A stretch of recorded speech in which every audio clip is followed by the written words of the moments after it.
iniciar aqui a gravação. Enquanto inicia, eu troco aqui para apresentação. Vamos lá, vamos ver. E aqui a gente duplica.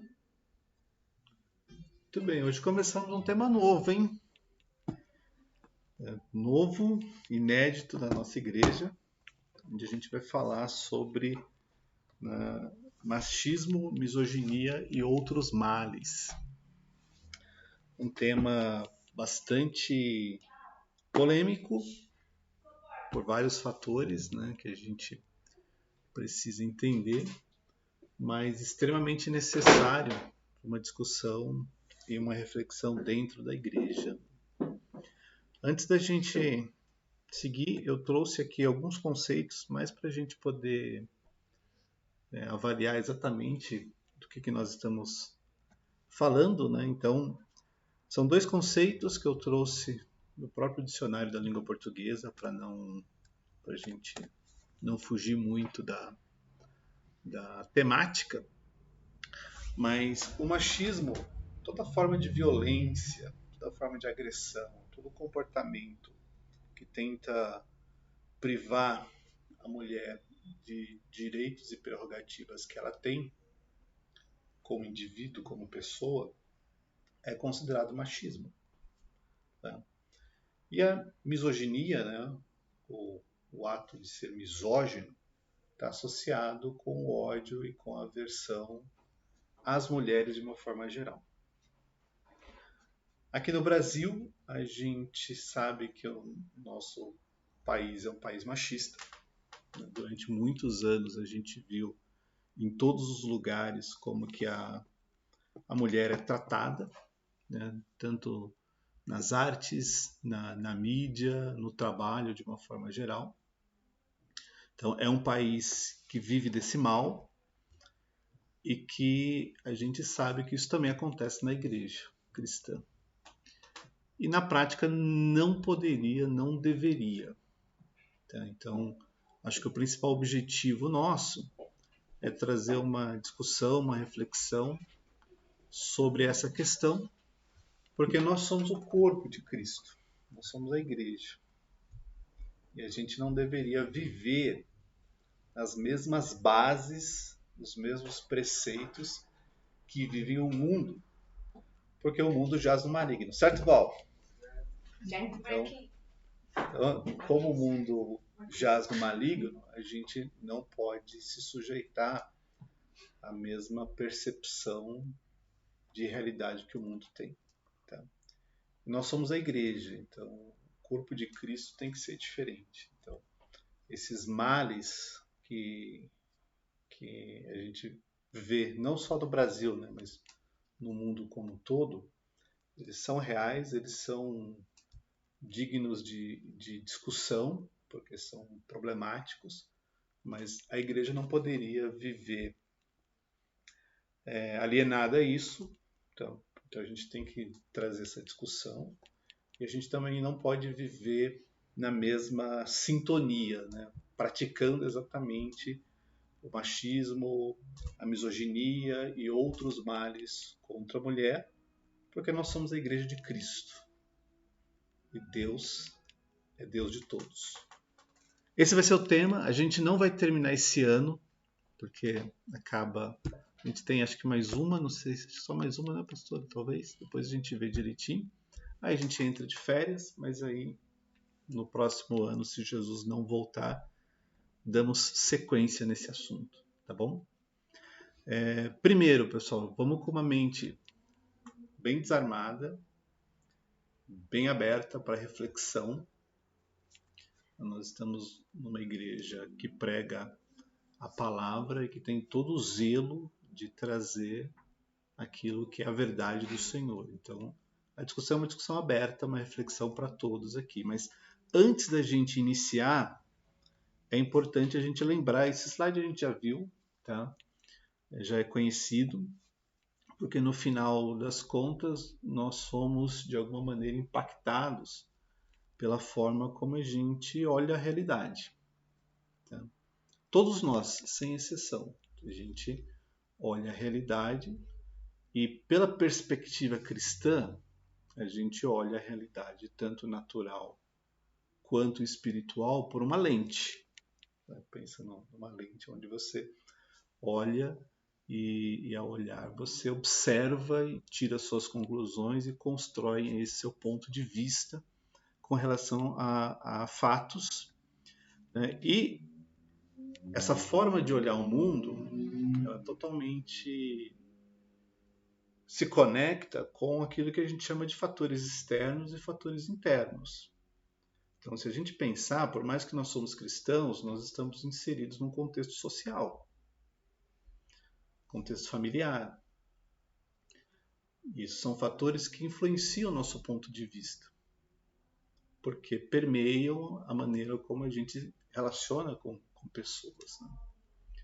Mas a nossa visão, ela também é influenciada pelos fatores internos, aqueles que são endógenos, né? Estão dentro do nosso consciente. Então, são os nossos medos, os nossos anseios, os nossos preconceitos. Então, eles também influenciam a forma como a gente vê as coisas. Então, isso ilustra que a maneira particular com a qual a gente olha uma situação, ela é extremamente complexa e não dá para definir muita coisa no preto e no branco. Mas ainda assim, a gente sabe que tem coisas que são aceitáveis e tem coisas que são inaceitáveis. Então a gente não pode usar fatores, sejam eles externos ou internos, para justificar aquilo que é inaceitável. Porque senão a gente está sendo conivente com distorções, né? E tudo isso que a gente vai discutir ao longo dessa série é exatamente para combater distorções que existem, né, em todos os lugares, trazendo uma perspectiva espiritual correta para essas distorções. Então a ideia aqui é corrigir certas formas que a gente pode ter, né, na maneira como a gente olha a realidade, pensando numa perspectiva mais espiritual. Então vai ser desafiador porque a gente vai ter que se questionar, né? Então acho que é bacana nesse sentido. Mas vamos lá, vamos começar do começo, bem do comecinho, né? Isso aqui eu falei bem no finalzinho da nossa aula passada, que todo o conteúdo bíblico, tudo isso que você encontra nas páginas da Bíblia, você vai perceber que existe sempre você vai encontrar aqui 4 elementos. Não necessariamente eles acontecem ao mesmo tempo, mas é fácil perceber que 4 elementos aparecem dentro do conteúdo bíblico que a gente tem nas mãos. Para facilitar, eu coloco todos os 4 aqui de uma vez só, para a gente ver que neste livro você encontra a fala de Deus, Deus falando, né? Então, quando ele fala com pessoas, quando ele fala com o povo, quando ele fala para a humanidade inteira, é a fala de Deus. O famoso disse Deus, né? Assim diz o Senhor, e outras expressões que a gente pode associar diretamente com a fala de Deus. Ainda na parte de cima, e essa parte de cima, digamos que é a parte divina desses 4 elementos, tem a ver com a revelação, com a profecia. Quando Deus dá um conhecimento para o homem que naturalmente ele não conseguiria ter. Então, quando um profeta revela uma coisa que vai acontecer no futuro, ou quando ele traz uma mensagem para corrigir alguma coisa que talvez até esteja em oculto no meio do povo, isso é uma revelação, né? Então, não tem como todo mundo saber. Deus é quem revela, né, para o profeta, seja através de visões, seja através de sonhos, e essa revelação é um elemento divino dentro desse conteúdo que a gente tem na Bíblia. Do lado de baixo, a gente já vê o aspecto humano, porque a Bíblia tem elementos humanos aqui dentro. Um deles é a fala do homem. Você vê, né, ao longo desses livros, pessoas falando, colocando suas opiniões, seus sentimentos, suas percepções.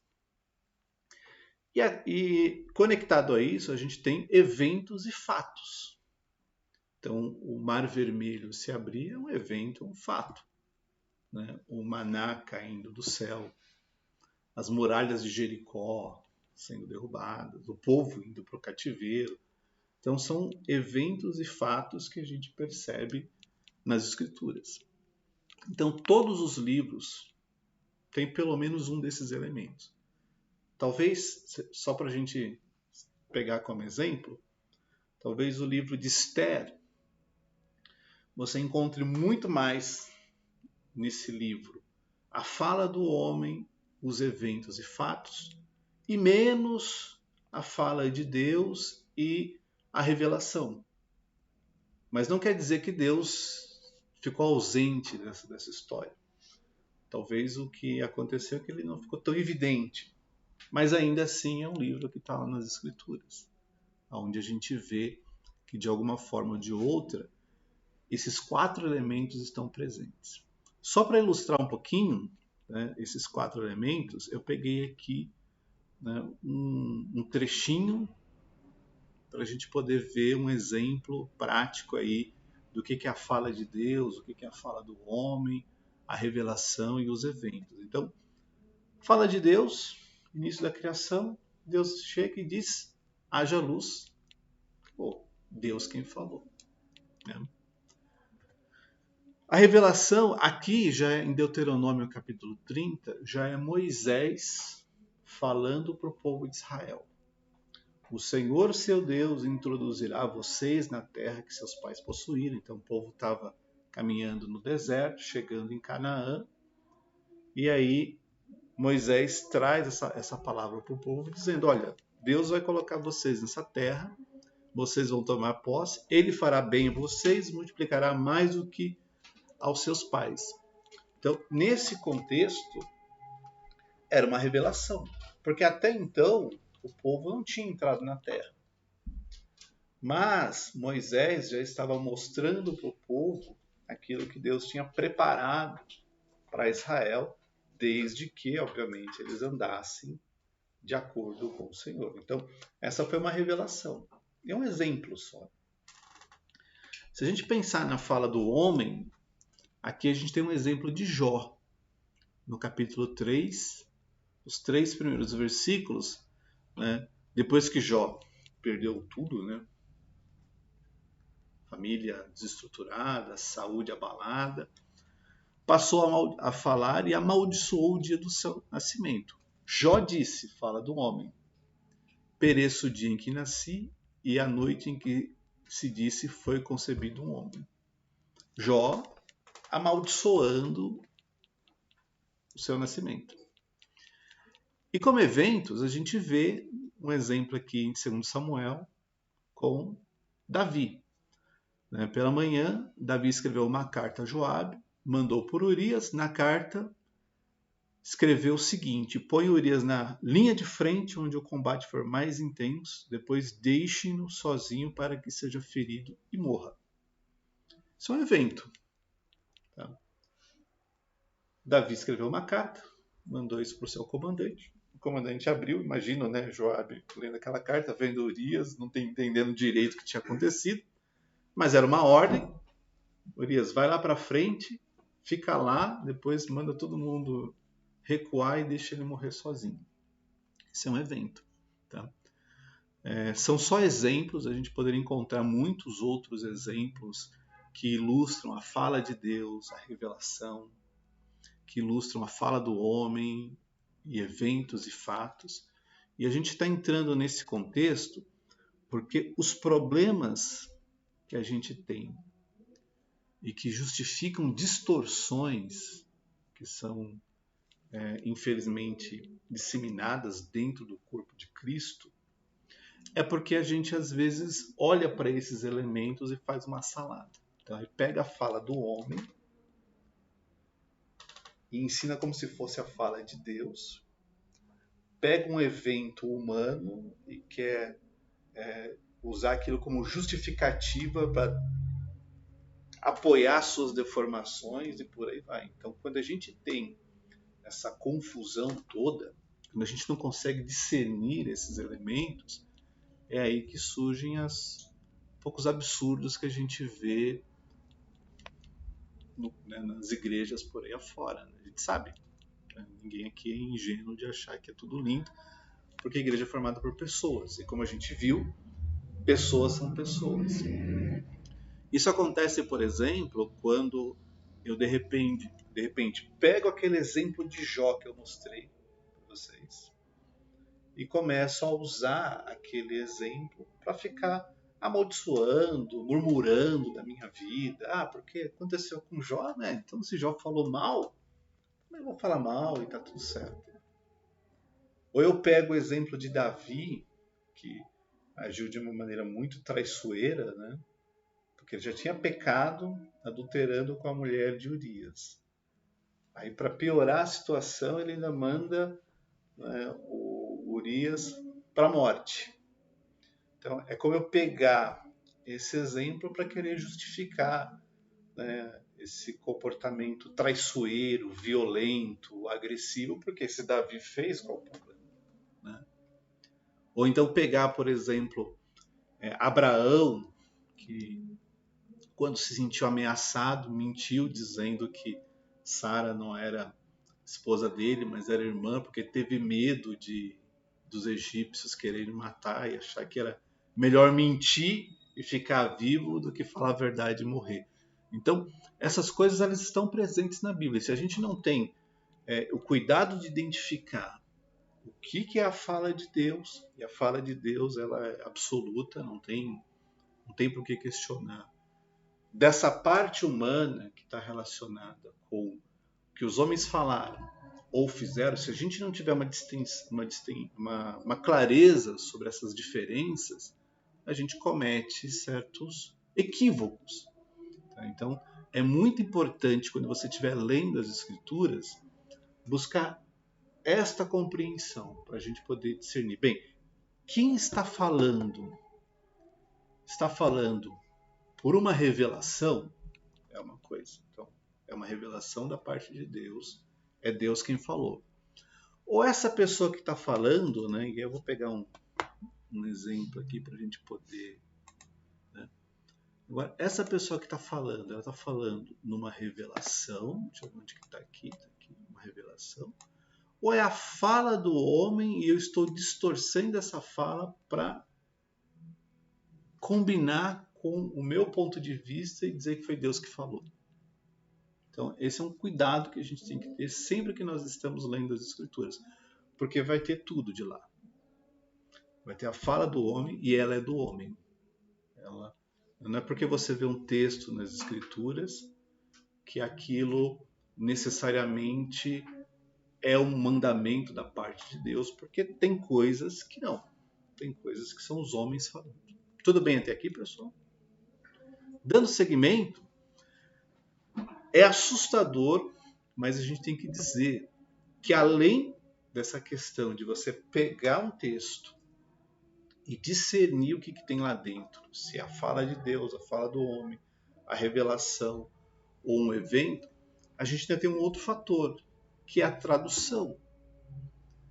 Porque nós não temos os documentos originais de nenhum dos 66 livros da Bíblia. Nenhum. Não tem o documento original. Não tem o papel lá que o profeta escreveu, o caderno onde Mateus anotou as genealogias. Não tem. Esse material não existe. Ele se perdeu. Nós temos cópias. Cópias que são antigas, muitas cópias, inclusive, não são poucas. E a partir dessas cópias nós temos traduções. Mas tradução é tradução. É alguém que lê um texto e precisa escolher palavras para poder traduzir aquele texto para o idioma objetivo. Então, se eu pego um texto em hebraico, eu preciso escolher quais são as palavras que se correlacionam com esse original hebraico para poder fazer uma tradução em português. Então tem que fazer escolhas.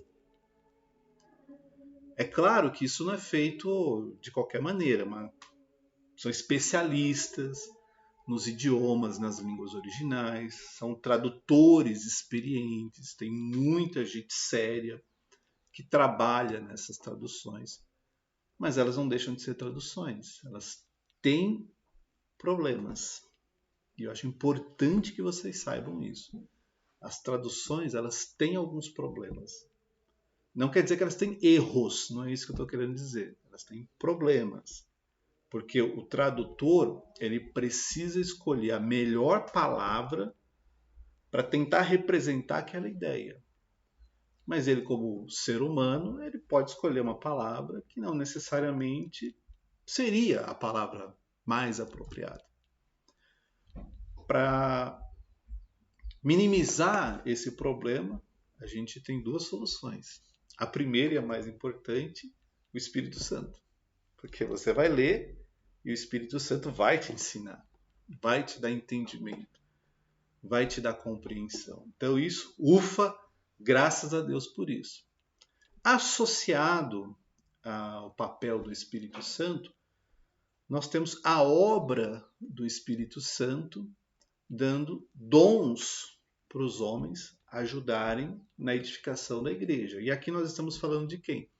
Nós estamos falando dos dons de sabedoria, de conhecimento, de mestre, porque esses dons são dons espirituais que o Espírito concede para edificar a igreja, porque senão a gente ficaria numa incerteza gigante de saber tá bom, não tá bom, tá certo, não tá certo.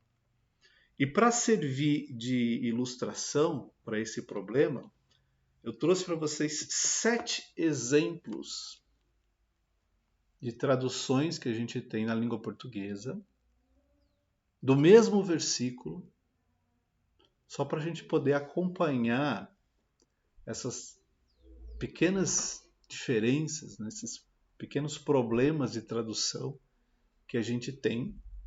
Eu não sei qual dessas é a que a gente usa aqui, tá? Não sei se é alguma dessas ou não, mas vamos com calma e vamos olhar. Primeiro, é todo o mesmo texto, tá? Só vai mudar aqui a tradução. E eu destaquei aqui, sempre, em todos eles, sempre o último pedacinho aqui do versículo. Então, Almeida Revista e Corrigida, acho que é uma das mais usadas no Brasil. Né? Deus falando sobre a criação da mulher. Então, e disse o Senhor Deus, não é bom que o homem esteja só, far-lhe-ei uma adjutora que esteja como diante dele. Eu fiquei imaginando o que o tradutor quis dizer com isso. É que a mulher na frente dele, assim, dizendo: você quer um café? Quer que eu traga seu chinelo? Né? Mas é inclusive uma das versões mais usadas aqui. O que esse versículo ensinou? Gente, de novo, desarma, reflete e pensa.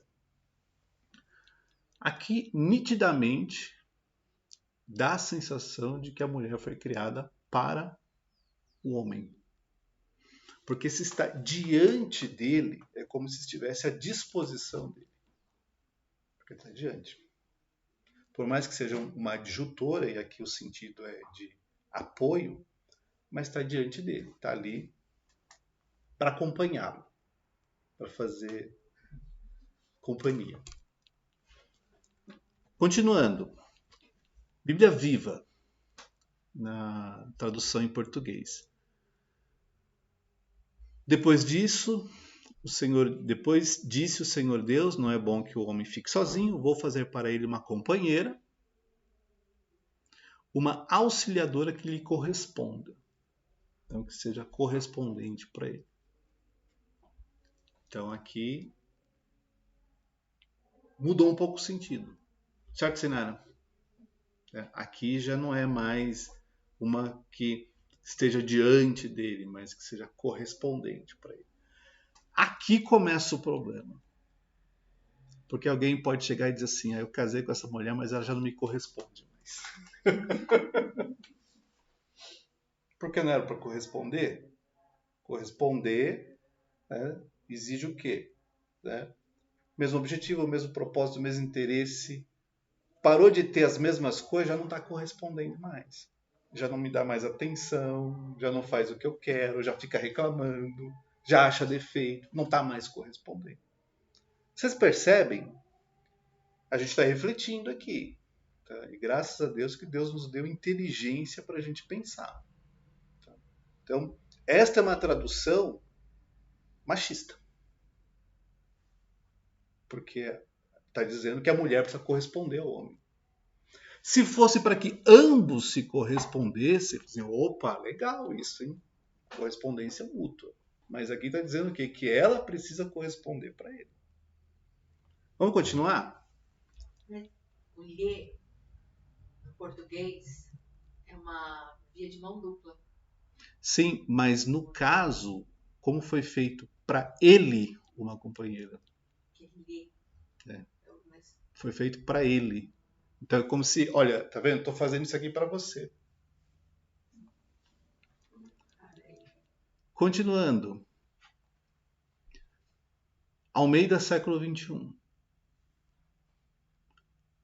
Não é bom que o homem seja só, lhe farei uma adjuntura que lhe seja adequada. Então, ó, essa aqui já não serve mais, já não é mais adequada. Ficou velha, né? Mas não para por aí, gente. Olha só a nova versão internacional, né? Muito parecida com a Bíblia Viva, né? Que auxilie e lhe corresponda. Auxilie e lhe corresponda. Né?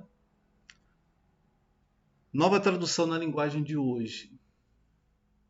Alguém que o ajude como se fosse a sua outra metade. Meio brega, né?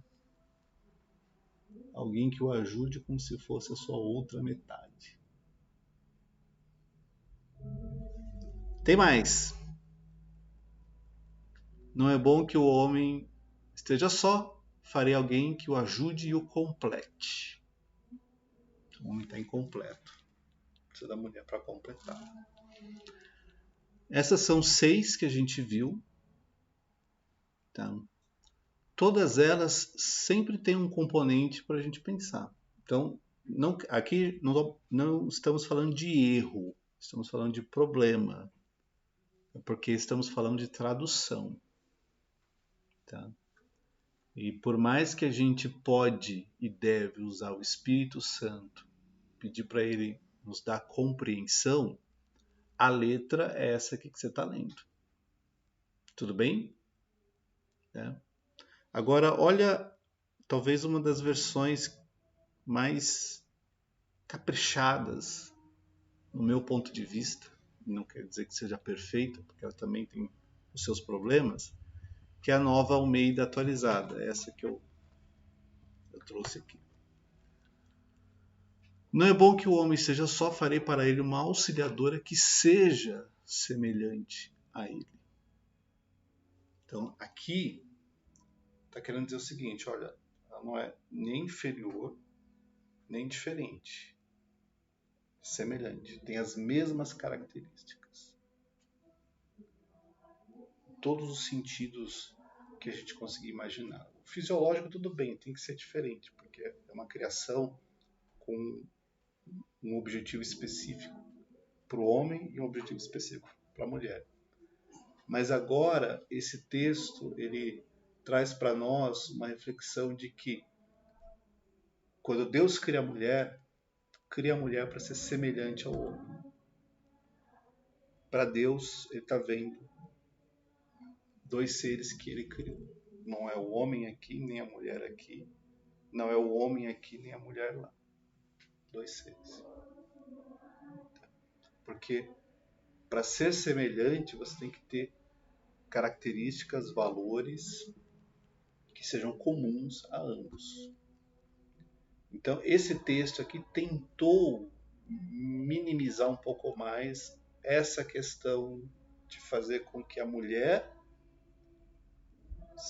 seja criada para suprir uma questão masculina. E está tentando dizer para a gente o seguinte: não é por isso. É para ajudar e ao mesmo tempo ser semelhante a ele. Ter aquilo que ele tem. Mesma inteligência, mesma autonomia, mesmo direito e também os mesmos deveres. Então esse texto tenta fazer com que esta reflexão venha na cabeça do leitor. E não uma mulher para ser a metade do homem, uma mulher para complementar, estar diante dele, mas que tenha os mesmos valores. Tudo bem até aqui? Curioso, né? É uma questão de tradução. Então, quando você estiver estudando as escrituras, fique bastante atento a isso, porque o tradutor, ele tem que fazer escolhas. E nessas escolhas ele vai selecionar palavras e palavras. Então a gente precisa entender o quanto que essas palavras podem estar gerando, né, problema aqui. Porque no final a gente pode estar usando uma ideia, porque é o que a gente está entendendo, mas talvez não é realmente a verdade, a essência de Deus. Tudo bem? Dúvidas? Não? Nenhuma? Ficou claro?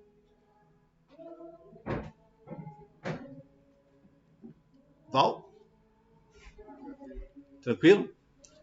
Então vamos lá. Agora eu paro aqui e vou pegar um outro texto para vocês acompanharem comigo.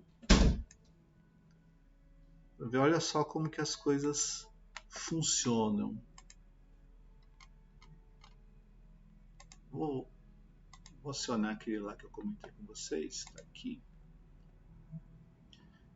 Gênesis capítulo 3. Famoso esse texto. Dá para ver daí?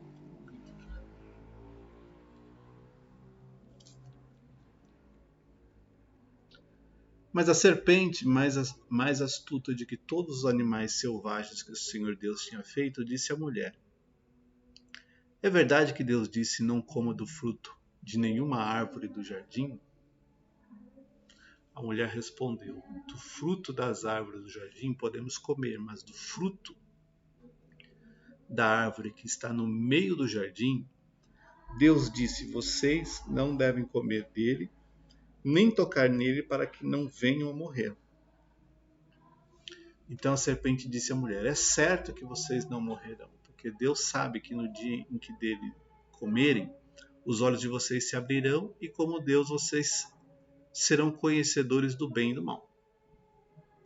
Vendo a mulher que a árvore era boa para se comer, agradável aos olhos, e a árvore desejável para dar entendimento, tomou do seu fruto e comeu, e deu também ao seu marido, e ele comeu. E aí, vamos pular um pouquinho, né, para o versículo de número 14. Então, a mulher estava lá no jardim, trabalhando, não estava à toa, porque a responsabilidade de cuidar do jardim não era só do homem, era de ambos. Se você olhar para aqueles 7 textos que nós lemos, todos eles têm uma palavra, né, que de um sentido ou outro aparece em quase todos eles, que é o papel de ajudar. Então a mulher não estava lá à mercê do homem, ela estava trabalhando, porque ela foi criada para ajudar. Quando que uma pessoa precisa de ajuda? Tem algumas razões que fazem uma pessoa precisar de ajuda. Certo, Terezinha? Primeira é quando não está fazendo direito, né, pastora? Está fazendo direito, precisa ajudar, né? Talvez o homem não estivesse fazendo direito. Aí Deus foi e colocou uma ajudadora. Acredito nisso, pode ter certeza. Talvez ele não estivesse dando conta. É muito trabalho para um só. Então, vamos colocar alguém para ajudar.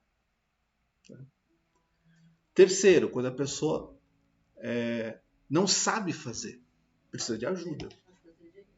Se não sabe fazer, precisa de ajuda. Então, o homem estava precisando de ajuda, Deus chegou a ajuda para você. Então, se ela foi colocada lá para ajudar, deixa eu voltar aqui, ela não estava à toa. E eu já vi muita gente achar que a Eva estava aí de cara para cima, estava trabalhando, porque ela foi colocada para trabalhar, para cuidar daquele jardim junto com o homem. Mas aí o diabo vem e aparece e conta uma história para ela. O machismo, gente, começou aqui, ó. Começou aqui. Porque o que Satanás tentou fazer com a mulher? Fazer com que ela acreditasse numa coisa que ela sabia que era verdade, mas ele queria que ela tivesse dúvida. Isso acontece hoje. Às vezes a mulher super capacitada, super habilitada, e vem um cara tentar questionar se é realmente isso do jeito que você está fazendo. Acontece ou não acontece? Olha só, isso já veio do Jardim do Éden. O diabo foi o primeiro machista. E ele incutiu isso na humanidade inteira. Porque a mulher sabia o que ela tinha. Sabia que não podia comer. Já vi gente dizer o seguinte: mas ela aumentou. Porque Deus falou que não era para comer. E aqui ela diz que não pode nem tocar. Né? Nem tocar nele para que não venha a morrer. Mas lá atrás, Deus não falou que não pode tocar. Falou só para não comer. Fiquei imaginando. Eu acho que uma coisa está associada à outra, né? Porque, primeiro, Deus estava lá toda a tarde, então ele poderia ter dado informações que não necessariamente ficaram registradas. E, às vezes, tocar pode ser uma porta que ninguém deve abrir, então é melhor nem tocar. Então, deixa ele quietinho lá, que é para você não despertar o interesse. Então, eu não acho que ela aumentou a fala de Deus. Eu acho que ela trouxe mais detalhes que talvez a gente não conseguiria absorver. Então, falou assim, olha, não é para comer e de preferência nem tocar, porque senão pode dar ruim. Mas aí, o que a serpente faz? Coloca em dúvida uma crença, uma convicção que a mulher tinha. Tipo, não é isso não. Deus não quer que vocês conheçam o bem ou o mal, por isso que ele falou para você não fazer isso. Então você vê ela sabendo da verdade, ela tendo plena consciência do certo, vem uma voz para dizer, não é isso não. Então é a mesma coisa, mulher super habilitada, super qualificada, e alguém dizer que não é desse jeito, você não está fazendo bem, você não está sabendo, você não está vendo a figura toda. Vocês percebem que este problema ele é um problema que começa de uma forma espiritual. Porque lá no Jardim do Éden já nasceu. E aí quando você vê Deus perguntando para o homem, você comeu da árvore que eu falei para você não comer? Né? O que ele responde para Deus? Né? A mulher, ele não chegou e falou assim, comi. Ele fala, não, essa mulher aí, ó, que você fez, que você me deu, ela que me deu da árvore eu comi. Então você já vê que aquilo que Satanás plantou no coração da humanidade já germinou rápido, né? Porque aí o homem, ao invés de assumir a sua responsabilidade, ou pelo menos dividir essa responsabilidade com a mulher, o que ele faz? Joga para cima de Deus, porque foi ele que deu, e joga para cima dela, porque afinal de contas foi ela que deu para ele. E para terminar isso, a coisa fica pior quando a gente desce um pouquinho aqui, ó. Deus falando para a serpente: por causa do que você fez, você é maldita. E olha só o versículo 15. É Deus falando para a serpente: porém inimizade entre você, serpente, e a mulher,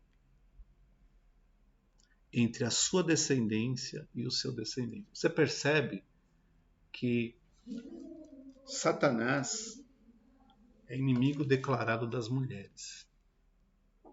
Porque foi o que Deus falou. Agora tem inimizade entre você e a mulher. Então, tudo aquilo que o diabo usa, ele usa para atacar as mulheres. Porque isso nasceu dessa forma no Jardim do Éden. Então, toda a manipulação contra a mulher, ela é de origem diabólica. Ponto final.